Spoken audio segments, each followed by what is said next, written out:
ओम नमः शिवाय। दोस्तों, स्ट्रेंज वर्ल्ड यूट्यूब चैनल में आपका स्वागत है।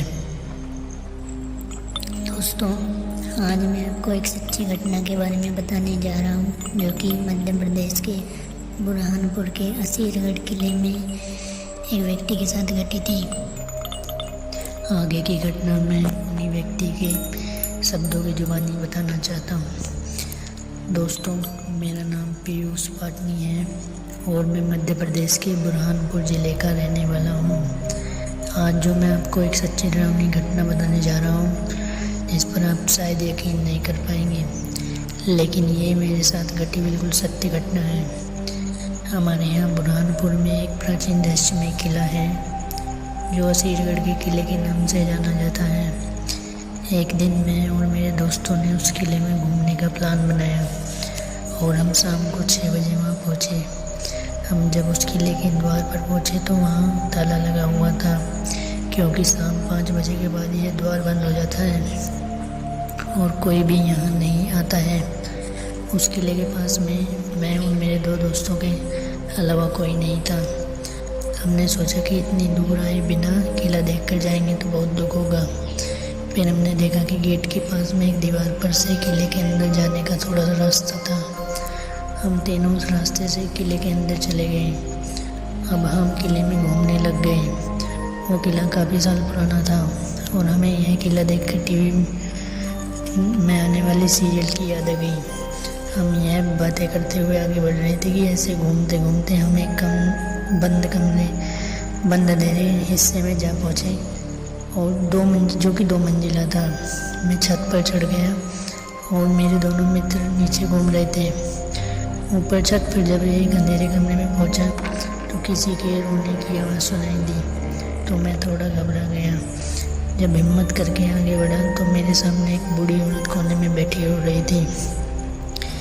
मेरे पसीने छूटने लगे। मैंने वहाँ से निकलने का विचार किया, लेकिन फिर हिम्मत करके उस औरत की तरफ बढ़ा और फिर उससे पूछा कि माई, इतने अंधेरे किले में आप क्या कर रही हो और क्या आपको यहाँ पर डर नहीं लगता? लेकिन वो औरत थोड़ी देर चुप रही और फिर बोली, क्या तुम मुझे सुन सकते हो? और मैंने डरते हुए कहा कि हाँ, मैं तुम्हें सुन भी सकता हूँ, देख भी सकता हूँ। फिर उस औरत ने कहा कि कई सालों से मैं इस किले में मदद की गुहार लगा रही हूँ, लेकिन कोई भी यहाँ नहीं सुनता, और आज तुमने सुना। अब मैं समझ गया था कि वो कोई आत्मा थी, लेकिन वो डरावनी नहीं होने की वजह से मुझे डर नहीं लगा और उस आत्मा से बात करने की उत्सुकता बढ़ गई। उस औरत ने कहा कि मैं तुम्हें कोई नुकसान नहीं पहुंचाऊंगी, और ये कहकर वो अपनी आप बीती मुझे सुनाने लगी। उसने बताया, मेरा नाम इंदुमती है और मैं यहाँ के राजा की रानियों में तीसरी रानी हूँ। मुझसे बड़ी दोनों रानियाँ मुझसे ईर्ष्या द्वेष का भाव रखा करती थी, क्योंकि मैं उन चारों में अधिक न्यायप्रिय और राजा की अधिक चहेती थी।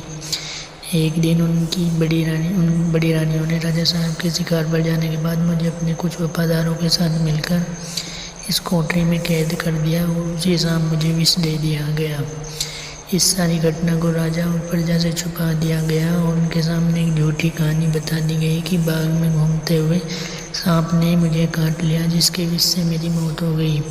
कुल मिलाकर मुझे षड्यंत्र का शिकार बनाया गया। अभी मेरी आयु पूरी नहीं हुई थी और मैं षड्यंत्र का शिकार होने के कारण मैं यहाँ प्रेत योनि में चली गई और मैं यहाँ इस कोठरी में रहने लगी।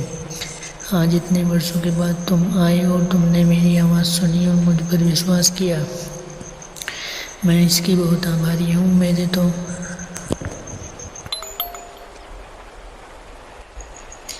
रोंगटे खड़े हो गए थे। फिर उसने मेरा माथा चूमा और मुझे आशीर्वाद दिया और मेरे देखते ही देखते वो सूरज की तरह चमकने लगी और एक बहुत तेज प्रकाशमान गोले में बदल गई, और वो प्रकाश का गोला सब कुछ अपने में समेटे हुए कोठरी को प्रकाश में तब्दील करता हुआ रोशनदान से होते हुए बाहर चला गया। अब उस किले में चारों ओर अंधेरा ही अंधेरा था, क्योंकि अब तक सूरज डूब चुका था और बाहर हल्का उजाला था। अभी पूरी तरह से अंधेरा नहीं हुआ था। थोड़ी देर में मुझे मेरे दोस्तों के चिल्लाने की आवाज़ें सुनाई दी। आप ये सुनकर विश्वास नहीं करेंगे कि 20 मिनट तक उसका किले में बेहोश था मुझे मेरे दोस्त ढूंढते हुए यहाँ पहुँचकर मुझे मोबाइल की टॉर्च की रोशनी से होश में लाई। मैंने पूछा कि वो औरत कहाँ गई और मैं बेहोश कैसे हो गया। दोस्तों ने कहा कि यहाँ कोई औरत थी ही नहीं और तेरा सिर शायद सीढ़ियों पर चलते वक्त छत से टकरा गया होगा और अपने सिर पर चोट का निशान तो देख। मेरे तो होश उड़ गए थे और वो केवल भ्रम था या कोई सपना, मुझे नहीं पता।